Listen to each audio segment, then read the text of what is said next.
వాక్యములోనికి మనం వెళదాం. సామెతల గ్రంథం 4వ అధ్యాయం. సామెతల గ్రంథం 4వ అధ్యాయం 5వ వచనము. జ్ఞానము సంపాదించుకొనుము, బుద్ధి సంపాదించుకొనుము, నా నోటి మాటలను మరువకుము, వాటి నుండి తొలగి పోకుము. దేవుని నామానికి మహిమ కలుగును గాక. జ్ఞాని అయిన సొలొమోను ప్రపంచ చరిత్రలో మహాజ్ఞాని అని పిలువబడిన వాడు. అంతటి మహాజ్ఞాని అయిన సొలొమోను తెలియచేస్తూ చెబుతూ ఉన్నటువంటి మాట, జ్ఞానం సంపాదించుకో, బుద్ధి సంపాదించుకో, కానీ నా నోటి మాటలను మరవకుము. నా నోటి మాటలు అని చెప్పాడు అంటే అవి ఎవరి మాట అయ్యా అంటే సృష్టిని సృజించినటువంటి సృష్టికర్త యొక్క మాటను మరవవద్దు అన్న విషయాన్ని నేను జ్ఞాపకం చేస్తూ ఉన్నాను. దేవుని నామానికి మహిమ కలుగును గాక. హల్లెలూయా, హల్లెలూయా. సృష్టికర్త యొక్క మాటను మరవవద్దు అన్న విషయాన్ని ఆయన తెలియచేస్తూ ఉన్నాడు, లేకపోతే వివరిస్తూ ఉన్నాడు. అనేక పర్యాయాలు మన యొక్క వ్యక్తిగత జీవితాలలోనే కానీ ఆత్మీయమైన జీవితాలలోనే కానీ మనకున్నటువంటి పని ఒత్తిడిని బట్టి, మనకున్నటువంటి అవసరాన్ని బట్టి అనేకమైన విషయాలను మనం మరచిపోతూ ఉంటాం. మర్చిపోయాములే అని విడిచిపెడతా ఉంటాం. నిన్న జరిగిన కార్యాలను కూడా కొంతమంది గుర్తుంచుకోలేరు, లేదా గత వారం వినిన సందేశం ఏమిటో అనేక మందికి గుర్తుండక పోవచ్చు. అయితే ప్రభువు లేఖనాలలో కొన్ని విషయాలను మరవకూడదని, కొన్ని విషయాలను జ్ఞాపకం ఉంచుకోవాలని, వాటి విషయంలో జాగ్రత్త వహించాలని స్పష్టంగా తెలియజేశాడు. ఉదాహరణ కనుకుందాం. ఒక ఫ్లైట్ టికెట్ బుక్ చేసుకున్నాం ఇక్కడ నుంచి అమెరికాకో కెనడాకో. ఎన్నో వేల రూపాయలు దాని కొరకు వెచ్చించావు. ఇప్పుడు అంత ఖర్చు చేసిన నీవు నీ ప్రయాణపు దినాన్ని మర్చిపోతావా? అమెరికా వెళ్ళాలి, టికెట్ కొనుక్కున్నావు, ఒక తేదీ ఒక సమయం నిర్ణయించబడింది, దాన్ని మర్చిపోతావా? మర్చిపోతావా? మర్చిపో. ఎందుకు మర్చిపోలేదయ్యా అంటే నువ్వెంతో కష్టపడి ప్రయాసపడి కొనినటువంటి టికెట్ అది. ఎంతో ధనాన్ని వెచ్చించావు, చెమటోడ్చి కష్టించినటువంటి కష్టాన్ని దానిలో పెట్టావు. అదే సమయంలో ఉచితంగా ఎవరన్నా ఏదన్నా ఇచ్చారనుకుందాం, ఓ బహుమతి, సంవత్సరం తర్వాత అది గుర్తుంటుందా? అనేక పర్యాయాలు గుర్తుండటానికి అవకాశమా? లేదు. కానీ దేవుడు లేఖనాలలో బైబిల్ గ్రంథం చెబుతూ ఉన్నది. 2వ పేతురు గ్రంథము, పేతురు రాసిన 2వ పత్రిక 3వ అధ్యాయము 8వ వచనము. ప్రియులారా, ఒక సంగతి మరచిపోకుడి, ఏమనగా ప్రభువు దృష్టికి ఒక దినము 1000 సంవత్సరముల వలెను, 1000 సంవత్సరములు ఒక్క దినము వలెను ఉన్నవి. ఈ లెక్క కొంచెం కష్టంగా ఉంటుంది. ఒక్క దినాన్ని ఏమన్నాడు అంటే 1000 సంవత్సరాలు. అప్పుడు 1000 సంవత్సరాలు ఏమవ్వాలి? ఒక దినం 1000 సంవత్సరాలు అన్నాడు. అప్పుడు 1000 సంవత్సరాలు ఏమవ్వాలి? 1000,000 సంవత్సరాలు అవ్వాలి. అంటే 10 లక్షల సంవత్సరాలు అవ్వాలి. కానీ దాన్ని ఏమన్నాడయ్యా అంటే ఒక్క దినము అన్నాడు. అందుకనే ఆయన చక్కగా చెప్పిన మాట, నా తలంపులు నీ తలంపుల వంటివే కావు, నా ఉద్దేశాలు మీ ఉద్దేశాల వంటివి కావు. ఆయన నీ పట్ల నీవు వేటిని మరవకూడదో ఆయన ఉద్దేశం వేరు, నీ ఉద్దేశం వేరు. ఆయన ఆలోచన వేరు, నీ ఆలోచన వేరు. సాధారణంగా మనం గమనించగలిగితే ఇర్మియా గ్రంథంలో ఇర్మియా ప్రవక్త చక్కని మాట అంటాడు. 2వ అధ్యాయంలో 32వ వచనం. ఇర్మియా గ్రంథం, కన్యక తన ఆభరణములను మరచున, పెండ్లి కుమారి తన వడ్రాణమును మరచున. నా ప్రజలు లెక్కలేనన్ని దినములో నన్ను మరచి ఉన్నారు. కన్యక ఏం మర్చిపోదయ్యా అంటే తన ఆభరణములో. పెళ్ళికి వెళ్తున్నాం అనుకుందాం, ఇప్పుడు మందిరానికి వచ్చినట్టు వస్తారా? అక్కడ ఇంకే వెళ్తారా? అవకాశమే లేదు. ఆభరణాలను మరచిపోరు. అంటే పెండ్లి కుమారి తన వడ్రాణమును మరవదు. దినంలో 3 సార్లు ఆహారం తీసుకుంటాం. ఏనాడైనా మర్చిపోయి తినకుంటున్నామా? ఉన్నారటంటే వాళ్ళు ఎవరైనా? ఎవరో లేవు. మర్చిపోయి తినలేనండి అనేవారు లేరు. మరి దానియేలు వలె ముమ్మారు ప్రార్థన చేసిన వారు ఉన్నామా? లేకపోతే దినమునకు ఒక మారైనా ప్రార్థన చేసావంటే అయ్యో మర్చిపోయానండి, బైబిల్ చదివావా అంటే మర్చిపోయానండి. ఎందుకు మరచిపోతూ ఉన్నామయ్యా అంటే ఆ చివరి మాట అన్నాడు. 32లో చివరి మాట, నా ప్రజలు లెక్కలేనన్ని దినములో నన్ను మరచిపోయి ఉన్నారు. ఎవరయ్యా అంటే వీళ్ళు పరజనులు కాదు. అక్కడ చక్కగా అంటాడు, నా ప్రజలు అంటే నేను విమోచించిన జనాంగం, నేను ప్రాణము పెట్టిన జనాంగం, నా ద్వారా మేలు పొందిన జనాంగం. వీళ్ళేమైపోయారయ్యా ఈ దినములు అంటే నన్ను మరచిపోయారు. ఎందుకు మరచిపోయారో చూద్దాడు. 13వ అధ్యాయంలోనికి వెళ్తే 25వ వచనంలో 13:25, నీవు అబద్ధమును నమ్ముకొనుచు నన్ను మరచితివి కనుక ఇది నీకు వంతు. దీన్ని నమ్మారయ్యా ఈ ప్రజలు అంటే అబద్ధమును నమ్మారు, లేదా అశాశ్వతమైన దానిని నమ్మారు. ఈ రోజు రేపు గతించేటువంటి ఈ దేహాన్ని నమ్ముకుంటా ఉన్నావు. నువ్వెంతటి ఆరోగ్యవంతుడు బైబిల్ లెక్క ప్రకారం 60 లేదా 70, 60 లేదా 70 అంతకు మించి అయినను అదంతా ఆయాసమే, ప్రయాసే, వేదనే అని చెప్పబడింది లేఖనం. కానీ మనం అనేక పర్యాయాలు ఇది ఒక దినమున గతించిపోయిందని తెలుసు, ఇది ఒక దినమున మట్టిలో కలిసిద్దని తెలుసు, ఈ దేహము తాత్కాలికమైనదని తెలుసు, ఈ అశాశ్వతమైన దాని కొరకు ఎంతో ప్రయాసపడుతూ ఉంటాం, లేదా కష్టపడుతూ ఉంటాం.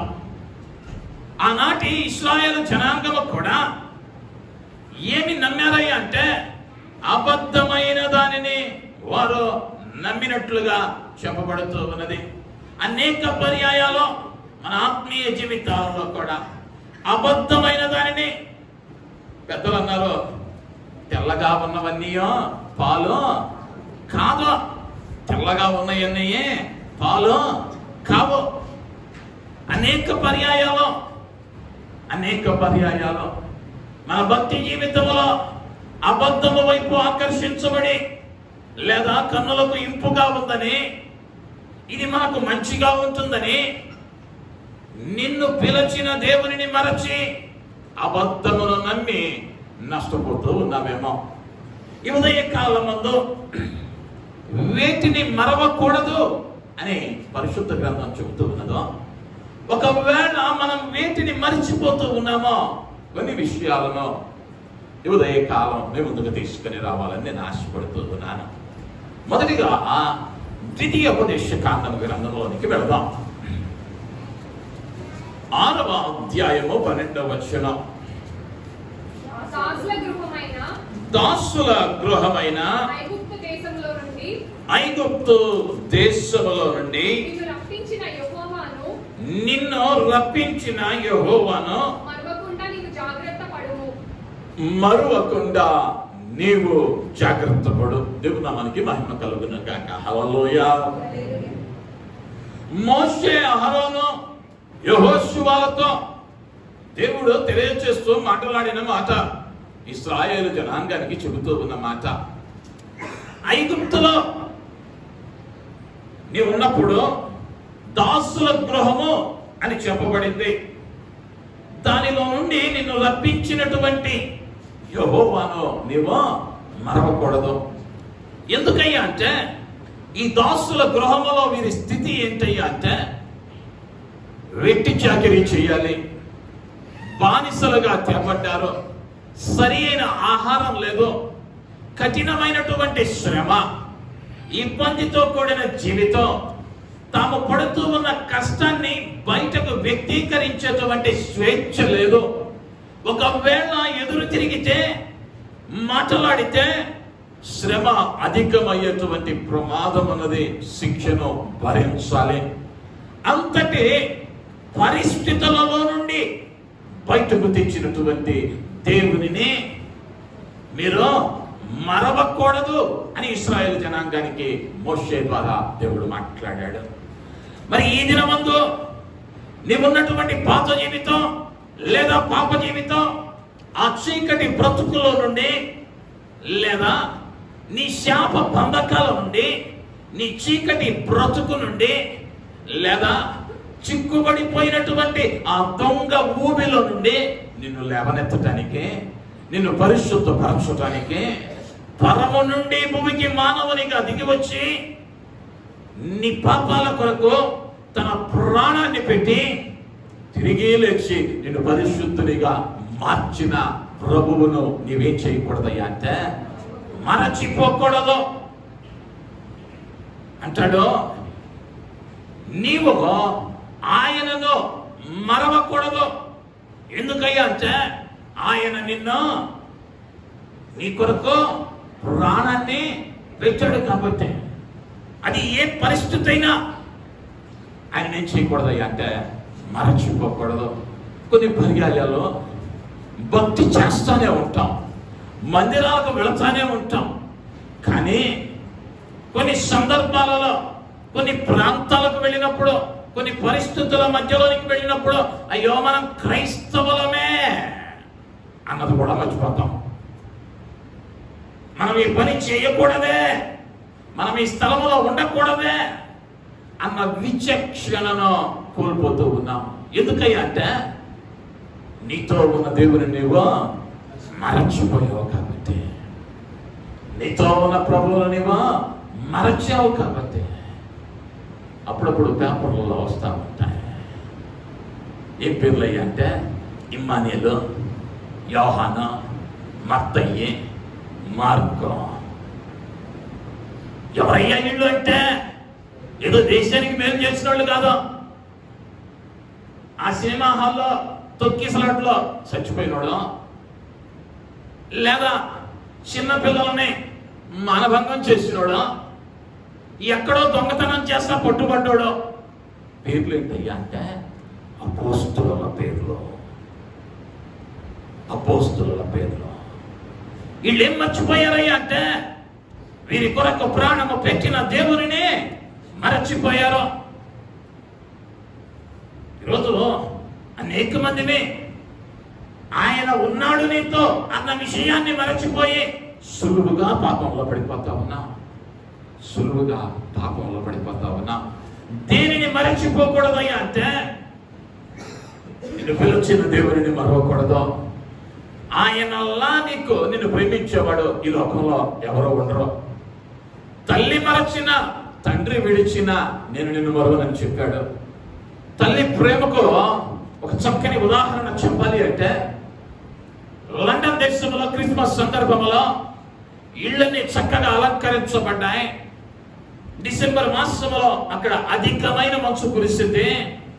అయితే ఒక విధవరాలు ఉంది, తనకు ఒక చిన్న కుమార్తె ఉంది, 1 సంవత్సరం పాప. ఆ ప్రక్క వీధిలోనే తన సహోదరి నివసిస్తూ ఉంది. ఒకరోజు సాయంకాలపు వేళ క్రిస్మస్ ముందు ఆ సహోదరి ఈమెను భోజనానికి ఆహ్వానించింది. ఈమె తన చంటి బిడ్డను ఎత్తుకొని బయలుదేరింది. రాత్రి అయింది, మంచు అధికంగా పడతా ఉంది. ఆ మంచులో తన బిడ్డ ఎక్కడ ఇబ్బంది పడుతోనని తాను వేసుకున్న ఉన్ని దుస్తులను తన బిడ్డకు చుట్టింది. తన చంటి బిడ్డకు చుట్టింది. చుట్టి తన బిడ్డని ఈ విధంగా కౌగలించుకొని వెళుతూ ఉంది. మార్గంలో వెళుతున్న సందర్భంలో ఏ అపార్ట్మెంట్లో అయితే తన సహోదరి ఉందో అక్కడ దాకా వెళ్ళింది. ఆ మంచు తీవ్రతకు, ఆ చలి తీవ్రతకు ఆమె అక్కడే కుప్పకూలిపోయింది. తన బిడ్డను, చంటి బిడ్డను ఇలా కౌగలించుకొని చీకటి పడిపోయింది. తన సహోదరి ఎంతో ప్రయత్నించింది, ఫోన్లో అందుబాటులోకి రాలా. ఈ మంచులో ఏం వెళతాములే అని అశ్రద్ధ వహించింది ఆ సహోదరి. తెల్లారింది. మనకి ఏ విధంగానైతే కార్పొరేషన్ వాళ్ళు రోడ్లు శుభ్రం చేయడానికి ఉదయాన్నే వస్తారో, ఆ లండన్లో మంచును శుభ్రం చేసేటువంటి కార్మికులు వస్తారు ఉదయాన్నే. వారు శుభ్రం చేస్తూ ఉన్న సమయంలో ఆ రోడ్డు మీద, ఆ అపార్ట్మెంట్ ముందు ఒక యవనస్తురాలి దేహాన్ని చూశారు, పట్టుకొని చూశారు. అప్పటికే చనిపోయి ఉంది తల్లి, అప్పటికే చనిపోయి ఉంది. ఆ మీద గట్టిగా పట్టుకుని ఉన్నట్లుగా వారు గుర్తించారు. బలవంతముగా ఆ చేతులలో నుంచి ఆ ఉన్ని దుస్తులను తీశారు. అది విప్పి చూస్తే సంటి బిడ్డ ఇంకనూ సజీవంగా ఉంది. తల్లి తన ప్రాణాన్ని పెట్టడానికైనా తన బిడ్డ కొరకు వెనకాడదు. తల్లి తినకుండా తన బిడ్డలకు వడ్డిస్తుంది. ఆ తల్లి అయినా మరిచిందేమో, అంతటి ప్రేమ కలిగిన తల్లి అయినా నిన్ను మరిచిందేమో. నేను నిన్ను మరవనన్నాడు.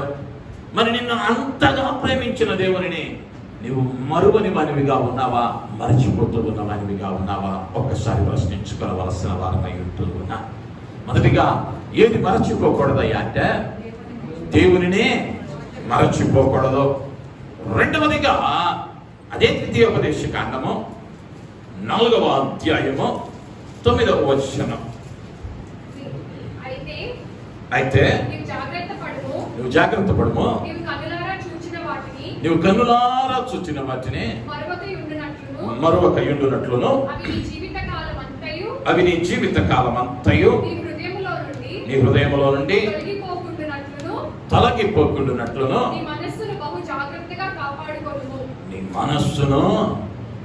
నీ మనస్సును బహు జాగ్రత్తగా, జాగ్రత్త కాదు బహు జాగ్రత్త, అధికమైన జాగ్రత్త అవసరం. ఎందుకయ్యా అంటే నీవు కనులారా చూచిన వాటిని మరవకుండానట్లు. ఏం చూసారయ్యా మీరు కనులారా అంటే?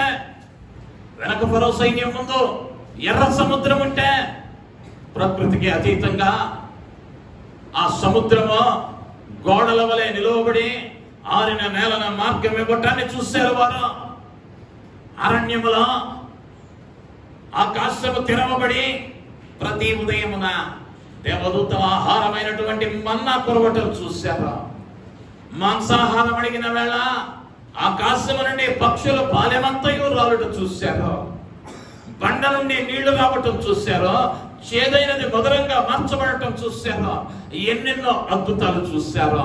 ఇప్పుడు దేవుడు అంటా ఉన్నాడు, మీ కన్నులారా చూసిన ఆయన కార్యాలను మరవవద్దు. నీ మనస్సు బహు జాగ్రత్తగా ఉంచుకోమో. నీ హృదయములో నుండి వాటిని తొలగిపోకుండా చూసుకోవాలి.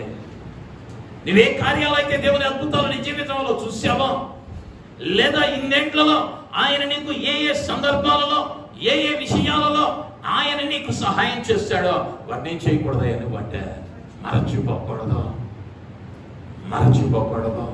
ఆయన ఎన్నో మేలులు చేస్తుంటాడు, ఆయన ఎన్నో దీవెనలు ఇచ్చుంటాడు. వాటిని చేయకూడదు అంటే మరచిపోకూడదు. కరోనా సమయంలో ఒక పెద్ద ఆయన కోటీశ్వరుడు 70 ఏళ్ల వయసులో హాస్పిటల్కి వెళ్ళాడు కరోనాతో. వెళితే 10 రోజులు హాస్పిటల్లో ఉన్నాడు. ఇంచుమించు 15 లక్షల రూపాయల బిల్లు వచ్చింది. ఆ బిల్లు ఆయన చేతికి ఇచ్చిన వెంటనే డిశ్చార్జ్ అవుతున్న సమయంలో, ఈయన అత్యంత ధనవంతుడు కాబట్టి ఆ పట్టణంలో ఆ హాస్పిటల్ యాజమాన్యం కూడా ఈ డిశ్చార్జ్ అయ్యేటప్పుడు ఆయనతో పాటు ఉన్నారు, బిల్లు అందించారు. ఆ బిల్లు ఆయన చూసిన వెంటనే ఒక్కొక్క దానికి ఎంత అయిందో రాస్తా వచ్చారు ఆ బిల్లులో. ఈయనకు వాడిన మందులకు ఇంచుమించు 1 లక్ష రూపాయలు అయితే, ఆ హాస్పిటల్లో ఇచ్చిన రూముకి కానీ వారు చేసిన సేవలకు కానీ ఒక 3 లక్షల రూపాయలు వేస్తే, మిగిలిన 11 లక్షలు ఆయనకు పెట్టిన ఆక్సిజన్కి వేశారు బిల్లు. ఆ 10 రోజులు పెట్టిన ఆక్సిజన్కి వేసిన బిల్లు 11 లక్షలు. ఆ బిల్లును చూసిన వెంటనే ఈ పెద్ద ఆయన ఏడవటం ప్రారంభించాడు. వెంటనే అక్కడ ఉన్నటువంటి యాజమాన్యం అడిగారు, అయ్యా బిల్లు ఎక్కువైందని బాధపడుతున్నారా? మీరంత కట్టాల్సిన అవసరం లేదో, మీకు తోచినంత లేదా ఒక 50% కట్టేయాలండి. అయ్యా ఈ బిల్లుకి నువ్వు 2 వేసినా నీకు కట్టేంత ఆ సామర్థ్యం నాకుంది, కానీ నేను ఎందుకు ఏడుస్తున్నానయ్యా అంటే, 10 రోజులు మీ హాస్పిటల్లో ఉంటే నేను గాలి పీల్చుకోవడానికి నీవు ఇచ్చిన ఆక్సిజన్కి 11 లక్షల బిల్లు వేసావే. ఈ 70 సంవత్సరాలలో రోజుకు 365 రోజుల్లో నేను రూపాయి కట్టకుండా ఆయన దగ్గర ఆక్సిజన్ తీసుకున్నానే, ఆయనకు నేను ఇప్పుడు ఎంత కట్టాలో, ఆయనకి ఎంత కట్టాలో. నాకేం అద్భుతం చేయలేదండి అంటానికి లేదు, నువ్వు బ్రతికున్నావు అంటేనే అది ఆయన కృప అయి ఉన్నది. హల్లెలూయా, హల్లెలూయా. మీరు వార్తాపత్రికల్లో చూస్తా ఉన్నారో లేదో, నడిచి వెళ్తున్నోడిని కూడా ఎటు నుంచి వస్తుందో మరణం తెలియదు. చక్కని శరీర సౌష్ఠవము కలిగిన 30 ఏళ్ల యవనస్తులు, 25 ఏళ్ల యవనస్తులు జిమ్లో బాడీ ఫిట్నెస్ కోసం వెళ్ళిన వాళ్ళు రాలిపోతా ఉన్నారు. గమనిస్తూ ఉన్నారో లేదా? నువ్వు బ్రతుకున్నావంటే నా దేవుడు చేసిన అద్భుతమే. హల్లెలూయా. ఏ ప్రమాదము బారిన పడలేదు అంటే ఆయన చేసిన అద్భుతమే. దాన్ని నువ్వేం చేయకూడదయ్యా అంటే మరచిపోకూడదు. దానిని నువ్వు మరచిపోకూడదు. కీర్తనల గ్రంథంలో అంటాడు, 103వ కీర్తన 2వ వచనము, నా ప్రాణమా యెహోవాను సన్నుతించుము, ఆయన చేసిన ఉపకారములలో దేనిని మరువకము. మొదటిగా దేవునిని మరచిపోకూడదు. రెండవదిగా నీవు కనులారా చూచిన ఆయన కార్యాలను మరచిపోకూడదు. మూడవదిగా ఆయన చేసిన ఉపకారాలు, మేలులు నువ్వే చేయకూడదయ్యా అంటే మరచిపోకూడదు. అనేక పర్యాయాలు మనం ఎవరికైనా మేలు చేశామనుకుందాం, ఉపకారం చేశామనుకుందాం, వారు కనుక మనకు అవసరమైనప్పుడు మా మేలు కొరకు వారి దగ్గరికి వెళితే వాడు లేదు అన్నాడు అనుకుందాం పొరపాటున, వెంటనే వచ్చే మాట కృతజ్ఞత లేనివాడు. ఎందుకు కృతజ్ఞత లేనివాడయ్యాడయ్యా అంటే తాను పొందిన మేలును మరచిపోయాడు. ఆయన నిన్ను దినదినము నూతన కృపతో, నూతనమైనటువంటి దీవెనతో, ఆశీర్వాదముతో, బలముతో నిన్ను నడిపిస్తూ ఉన్నాడే. మరి ఆయన చేస్తూ ఉన్న ఉపకారములకు భక్తుడు రాస్తాడు, ఏడాది తోడేలున వేలాది పుట్టేళ్ళన నీవు చేసిన ఉపకారములకు నేనేమే చెల్లింతున్నా. వేలాది నదులంతా విస్తార తైలము నీకు ఇచ్చిన చాలునా? దావీదు భక్తుడు అంటాడు, అయ్యా నా జనులు, నాతో కలిసి భోజనము చేసిన వారు, నా హితులు సన్నిహితులు ఈ దినమున నాకు వ్యతిరేకంగా వారు లేచుచూ ఉన్నారు. నా ద్వారా మేలు పొందిన వారే నాకు ఇప్పుడు శత్రువులుగా మారారయ్యా. నువ్వేం కాకూడదయ్యా అంటే ఆ మేలును మరచిపోతే నువ్వేమవుతావయ్యా అంటే దేవునికి విరోధివిగా మార్చబడతావు. దేవునికి శత్రువుగా నిలవబడవలసిన ప్రమాదం ఉన్నది. ఆయన ఎదుట నిలవగలిగిన నరుడు భూమి మీద ఎవడునో లేడు. ఆయన చేసిన మేలులు ఏం చేయకూడదయ్యా అంటే మరచిపోకూడదు. ఆయన చేసిన మేలులకు నిత్యము కృతజ్ఞత చెల్లించ బద్ధులమై ఉంటున్నా. మనం ఒక్కసారి ఆలోచించుకుంటే ఒక 10 సంవత్సరాల క్రితం నీ స్థితి ఏమై ఉందా? నీ కుటుంబం ఏ స్థితిగతుల మధ్య ఉన్నదో, నేడు ఏ స్థితిగతుల మధ్యలోనికి నీవు ఎదిగావో ఒక్కసారి అంచనా వేసుకో. ఒక్కసారి అంచనా వేసుకో.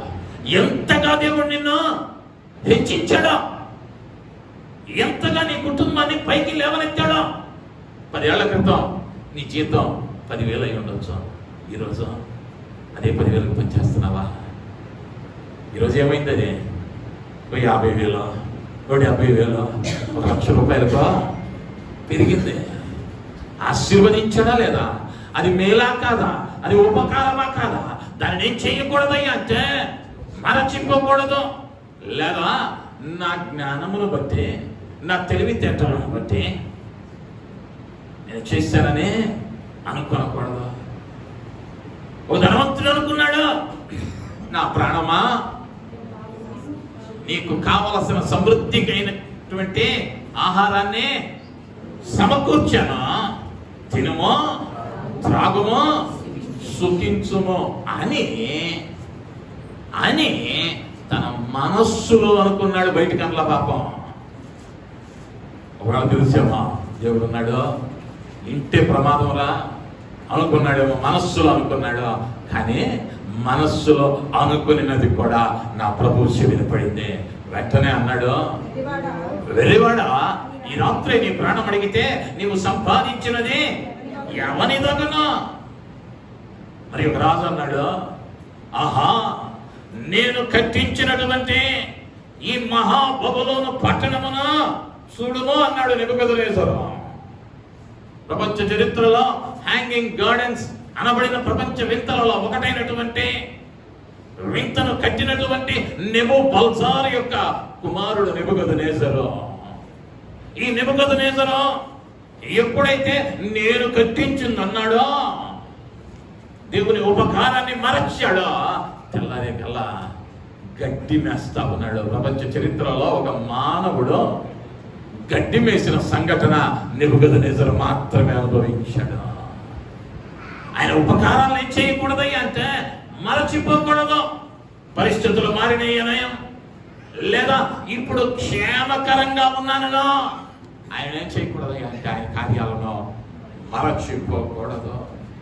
అంతే మాత్రం కాదు, జ్ఞానైన సొలొమోను చక్కని మాట చెప్పాడు. సామెతల గ్రంథం 3వ అధ్యాయం 1వ వచనం, నా కుమారుడా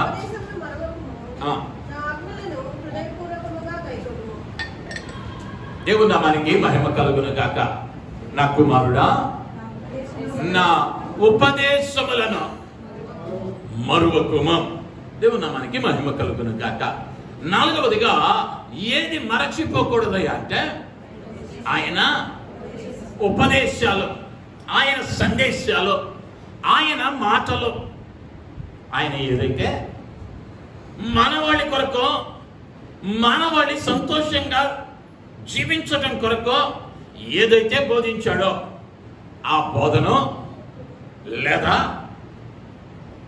ఆ యొక్క ఉపదేశాలను, ఆ టీచింగ్స్ని మనం ఏం చేయకూడదయ్యా అంటే మరచిపోకూడదు. ఉదాహరణకు దాదాపుగా అందరూ చదువుకున్న వాళ్ళే అని నేను అనుకుంటా ఉన్నా.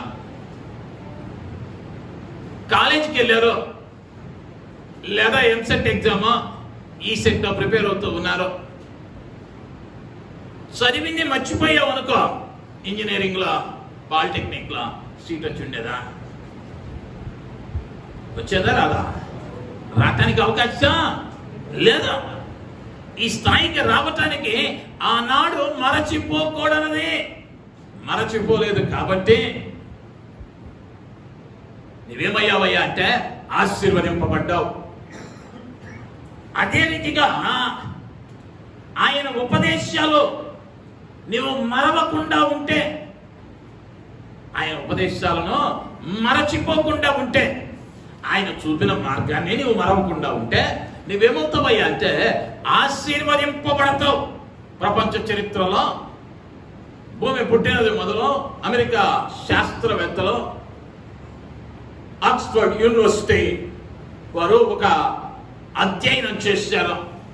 ప్రపంచంలో ఇంతవరకు గొప్ప బోధ చేసిన వారు లేదా వారి టీచింగ్ ద్వారా అనేకులను ప్రభావితం చేసిన వారు ఎవరైనా ఉన్నారా అని అధ్యయనం చేస్తే దానిలో మొదట నిలిచిన వాడు నా ప్రభువైన యేసు మాత్రమే. హల్లెలూయా, హల్లెలూయా. కొండ మీద ప్రసంగాన్ని ఆడ కేంద్రంగా తీసుకుని వారు దానిని ఆమోదించారు. ఇప్పుడుందో లేదో కానీ ఎంఏ ఇంగ్లీష్ లిటరేచర్లో ఈ యొక్క పరలోక ప్రార్థన, కొండ మీద ప్రసంగం వారికి అధ్యయన పాఠాలుగా ఉండేవి గతించిన దినాలలో. వాటిని తప్పక చదవాలి. ఆ బోధల ద్వారా వారి జీవితాలు కట్టబడాలి అని ఆనాటి ప్రభుత్వాలు వాటిని ఉంచాయి. అయితే అనేక పర్యాయాల్లో ఆయన ఉపదేశాలను, ఆయన బోధించిన మాటలను మనం జ్ఞాపకం ఉంచుకుంటూ ఉన్నామా లేదా ప్రశ్నించుకోవలసిన వారం. గత వారం అంటేనే సగం గొంతులు ఆగిపోతాయి. గత మాసం అంటే స్వరమే వినపడదేమో. ఏం మర్చిపోకూడదని అడిగా అంటే ఆయన ఉపదేశాలు ఇక్కడ విన్నాం. ఈ రోజుకి ఇది చాలు. ఎక్కువ ఏమైతే అన్నం ఎక్కువ తింటే ఏమైతే అరగదు. అన్నం ఎక్కువ తింటే అరగదు. రాత్రులు అయితే ఆపస్వపాలు పడతాం. అందుకనే వాక్యం కూడా ఏం చేస్తున్నారయ్యా ఇప్పుడు భక్తులైన వారంటే, ఎక్కువలే వెళ్ళాము మందిరానికి, గంటన్నర 2 గంటలు చాలే. మళ్ళీ ఇంటికి వెళ్ళాక మాస్టర్ గారు ఏం చెప్పాడు చూసుకునే టైం లేదు. ఇదే జీవితం, అది పువ్వు కొట్టి తలాడించి వెళ్ళిపోవటమే. దేవుడు ఏమన్నాడయ్యా అంటే దానిని ఏం చేయాలయ్యా అంటే పరిశీలించాలి. ఎందుకయ్యా అంటే ఈ రోజుల్లో సాతాను గాడు ఎక్కువ వాడుకుంటుంది ఎవరినయ్యా అంటే ఈ పై నుంచునే వాళ్ళనే, ఈ బోధించే వాళ్ళనే. ఈ నొక్కడిని పడేసాడు అనుకో సంఘం అంతా పడిపోయినట్లే. ఎందుకయ్యా అంటే అట్టి బోధను జనుల మధ్యకు నడిపిస్తూ ఉన్నాడు. నువ్వు గనక మెలకువ కలిగి ఆయన ఉపదేశాలను సరిచూసుకోకపోతే ప్రమాదంలో పడతావు. జాగ్రత్త, ఆయన ఉపదేశాలను మరచిపోకూడదు. చివరిగా కీర్తనల గ్రంథం 119వ అధ్యాయం 83వ వచనం.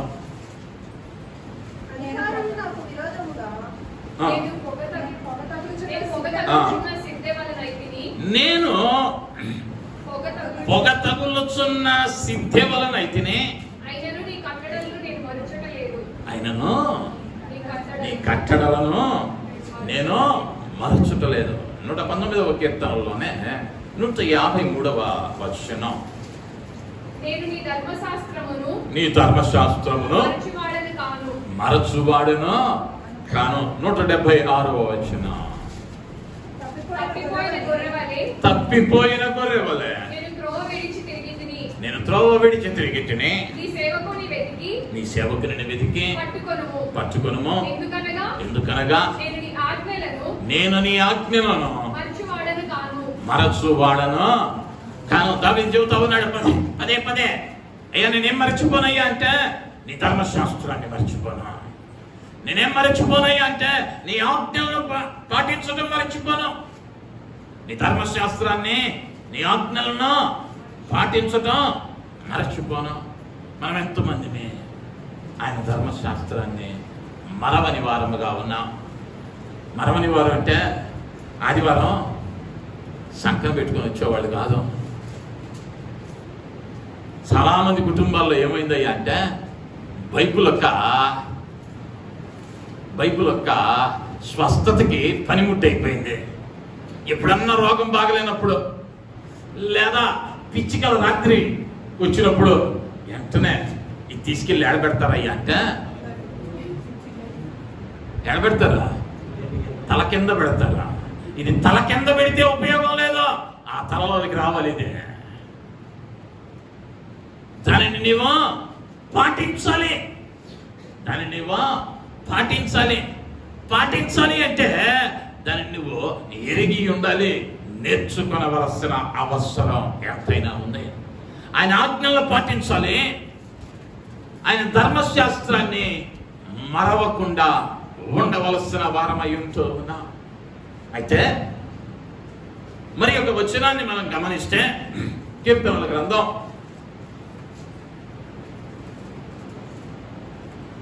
75వ అధ్యాయం, కీర్తనల గ్రంథం 75వ అధ్యాయం 7వ వచనం. దేవుడే తీర్పు తీర్చువాడు. దేవుని నామానికి మహిమ కలుగును గాక. ఏమేమి మర్చిపోకూడదని చూసామయ్యా అంటే నీ దేవుని మర్చిపోకూడదు, కన్నులారా చూచిన వాటిని మర్చిపోకూడదు, ఉపకారాలను మర్చిపోకూడదు, ఉపదేశములను మర్చిపోకూడదు, ఆజ్ఞలను ధర్మశాస్త్రాన్ని మర్చిపోకూడదు. అయితే 6వదిగా తీర్పు దినం ఒకటి ఉన్నదని, తీర్పు తీర్చు దేవుడు ఒకడున్నాడని విషయాన్ని మరవకూడదు. తీర్పు దినం ఒకటి ఉన్నదన్న విషయాన్ని మరవద్దు. ఎందుకయ్యా అంటే యేసుక్రీస్తు చెప్పాడు, వాని క్రియల చొప్పున ప్రతి వానికి జీతం ఇవ్వటకు నా యొద్ద సిద్ధంగా ఉంది. నీవు లేచున్నా, కూర్చున్నా, నీవు నడిచినా, నీవు మాట్లాడినా, నీ ప్రతి క్రియ ఆ జీవ గ్రంథమందు వ్రాయబడుతూ ఉంది. నువ్వు మర్చిపోతావేమో, ఏ రోజు ఏం చేసావా ఆయన మర్చిపోడు. ఆయన మహాజ్ఞాని. జ్ఞానము లేని వానికే జ్ఞానం ఇచ్చేవాడు ఆయన. జ్ఞానములకే ఆధారం ఆయన మరవటానికి అవకాశం లేదు. నువ్వేం గుర్తుంచుకోవాలి అంటే తీర్పు దినం ఒకటి ఉన్నదని గుర్తుంచుకోవాలి. ప్రసంగి గ్రంథంలో వ్రాస్తాడు, యవనుడా నీ యవన కాలమందో సంతోషించు, నీ కనులకు ఇష్టము వచ్చినట్లుగా చెయ్యి, కానీ వీటన్నిటిని బట్టి తీర్పు దినం ఒకటి ఉన్నది, తీర్పులోనికి వచ్చేదని జ్ఞాపకం ఉంచుకో.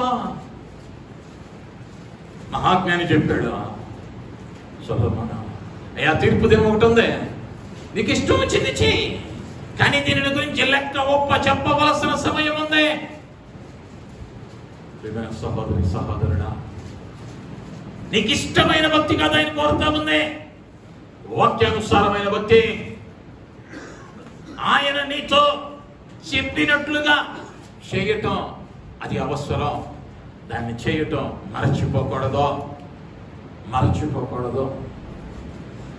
ఆయనను వెంబడించటం ప్రాంతాన్ని బట్టో లేదా ప్రదేశాన్ని బట్టో స్థలాన్ని బట్టో మారదు. ఆయన ఎవరయ్యా అంటే మార్పు లేని దేవుడు, మారని దేవుడు.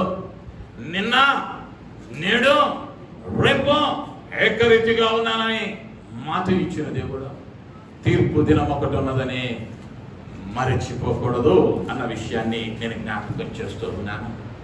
ఒకవేళ మరచిపోతే ఏమి అవుతూ ఉన్నది, ఏమి చేస్తానని ఆయన తెలియజేశాడో మనం గమనించగలిగితే ద్వితీయోపదేశ కాండములో ఇశ్రాయేలు జనాంగముతో మాట్లాడుతూ 8వ అధ్యాయములోనికి వస్తే 19వ వచనం, నీవు ఏమాత్రమైనను నీ దేవుడైన యెహోవాను మరచి ఇతర దేవతలను అనుసరించి పూజించి నమస్కరించిన ఎడల నేను నిశ్చయముగా నశించిపోవుదునని నేను మిమ్మల్ని గూర్చి నేను సాక్ష్యమా పలికి ఉన్నాను. ప్రారంభంలో అన్నాడు, నీవు ఏమాత్రమైనను అంటే కొంచెం కూడా 100లో 1% ఆ మాటను మీరు గమనిస్తే, ఏమాత్రమైన నీ దేవుడైన యెహోవాను మరచినట్లయితే, వేరొక దానిని నీకు దేవునిగా చేసుకున్నట్లయితే నువ్వేమవుతూ ఉన్నావయ్యా అంటే, ఏమి చేస్తానని ప్రభు అయిన యెహోవా మాట ఇచ్చాడయ్యా అంటే మీరు నశించిపోతారు, శ్రమలో మీరు రాలిపోతారో నశించిపోతారో. ఎందుకయ్యా ఇశ్రాయేలు జనాంగం ఎడారిలో రాలిపోయారో అని రాయబడింది? ఎందుకయ్యా అంటే బానిస బ్రతుకుల నుండి పాలు తేనెలో ప్రవహించే దేశానికి తీసుకుని వెళ్తా ఉంటే ఆయన చేసిన కార్యాలను మరచిపోయి తమ కొరకు ఒక దేవుణ్ణి చూసుకుందాం అనుకున్నారు. దేవుని కోపం రగిలింది, రాలిపోయారు, పాతి పెట్టేవాడు లేడు. అనేక పర్యాయాలు నీ పనినే దేవునిగా చేసుకుని, నీ కుటుంబాన్ని దేవునిగా చేసుకుని, నీ స్నేహితులనే దేవునిగా చేసుకుని దేవుని మరచిపోతున్నావేమో. జాగ్రత్త. ఆయనకి నీ జీవితంలో ఏ స్థానం కావాలయ్యా అంటే మొదటి స్థానం కావాలి. నీ తల్లిదండ్రులు 2వది, నీ బిడ్డలో 2వ స్థానమే, నీ భార్య నీ భర్త 2వ స్థానంలోనే ఉండాలి. నీవు ప్రేమిస్తున్న ఉద్యోగం లేదా నీవు ప్రేమిస్తున్న ఆప్తులు ఆ 2లోనో 3లోనో ఉండొచ్చు, కానీ మొదటి ఎవరై ఉండాలయ్యా అంటే ఆ సజీవుడైన దేవుడు మాత్రమే ఉండాలనే కోరుకున్న దేవుడై ఉంటూ ఉన్నాడు. మనస్తే మొదటిగా ఏమవుతూ ఉన్నామయ్యా అంటే నశించిపోయే వారముగా శ్రమలలో మనం ఉంటూ ఉన్నాం. కీర్తనల గ్రంథంలో 50వ అధ్యాయము 22వ వచనానికి వస్తే, దేవుని మరచువారులారా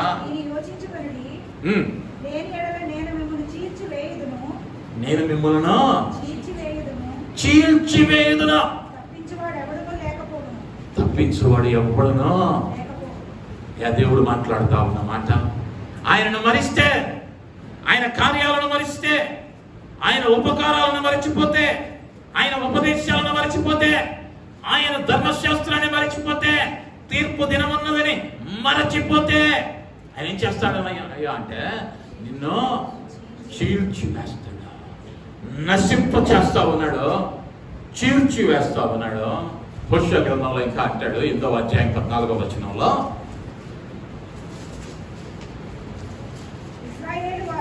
ఇశ్రాయేలు వారు తమకే నగరాలను కట్టించుకొని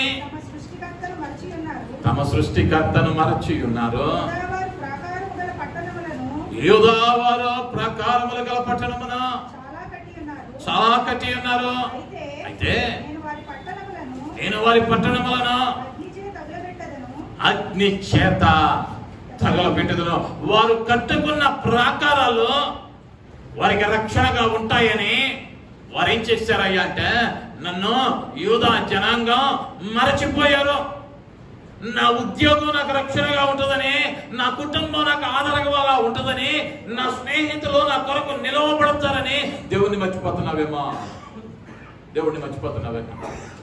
అగ్ని చేత కాల్చబడే దినం ఒకటి రాబోతా ఉంది. అగ్ని చేత పరీక్షించబోయే దినం ఒకటి రాబోతా ఉన్నది. జాగ్రత్త వహించవలసిన వారమై ఉంటూ ఉన్నాం. యోబు భక్తుడు అంటాడు 8వ అధ్యాయములో 13వ వచనం, యోబు గ్రంథం 8:13, దేవుని మరచు వారందరి గతి అట్లే ఉండును. ఆ ముందున్న వచనం చదివితే, అది పోయబడక ముందు బహు పచ్చగానున్నది కానీ ఇతర మొక్కలన్నిటికంటే త్వరగా వాడిపోవును. ఇప్పుడు చదవండి ఆ వచనం. దేవుణ్ణి మరచు వారి అందరి గతి అట్లే ఉండును. ఈరోజు పచ్చగున్నావేమా? దేవుణ్ణి మరచావా?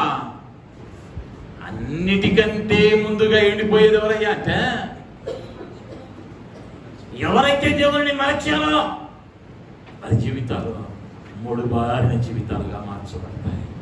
ఆయన లేకుండా మనం ఆశీర్వదింపబడం. ఆశీర్వాదం కావాలని ఆశపడుతున్న నీవు, సంతోషంగా నీ కుటుంబాన్ని నడుపుకోవాలని కోరుకుంటున్న నీవు, సంతోషముగా కుటుంబం ఉండాలని రేయనక పగలనక ప్రయాసపడుతున్న నీవు, ఇది ప్రాముఖ్యమయ్యా అంటే నీ కొరకు ప్రాణం పెట్టిన దేవుని మరచిపోకూడదు. నీవు కనులారా చూచిన ఆయన కార్యాలను మరచిపోకూడదు. ఆయన ఉపకారాలను మరచిపోకూడదు. ఆయన ఉపదేశాలను మరచిపోకూడదు. ఆయన ఆజ్ఞలను, ధర్మశాస్త్రాన్ని మరచిపోకూడదు. తీర్పు దినం ఒకటి ఉన్నదని మరచిపోకూడదు. ఈ కార్యాలను మరవని వారముగా మనం ఉన్నట్లయితే ఆ నిత్య రాజ్యములో, ఆ నిత్యుడైన ప్రభువుతో, ఆ పెండ్లి విందులో, ఆ మహానగరిలో, ఆ బంగారు వీధులలో ఆయనను స్తుతిస్తూ ఆయనను ఆరాధించగలిగిన మహా గొప్ప భాగ్యాన్ని దేవుడు మనకు అనుగ్రహించువానిగా ఉంటూ ఉన్నాడు. అటు కృపను, జ్ఞానాన్ని దేవుడు మనకి ఇచ్చులాగున తమలో వచ్చుదా చిన్న ప్రార్థన. కృప కలిగిన మా యేసయ్య, దయగలిగిన మా తండ్రి, మీ బంగారు పాదాలకు వందనాలు, స్తుతులు, స్తోత్రాలు. అయ్యా,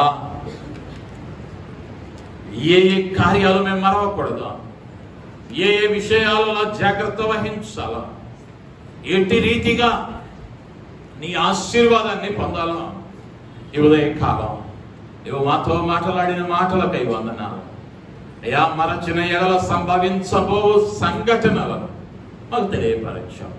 నీ అందరి భయము కలిగిన వారముగా, భక్తి కలిగిన వారముగా, అయ్యా నిన్ను మరువక, నువ్వు బోధించిన కార్యాలను మరువక నీలో ఎదగటానికి, నీ దీవెనల చేత తృప్తిపరచబడటానికి మీరు సహాయం చేయమని, నీవు మాత్రమే మహిమ పొందమని యేసు నామములో అడుగుతున్నాను తండ్రి. ఆమేన్, ఆమేన్.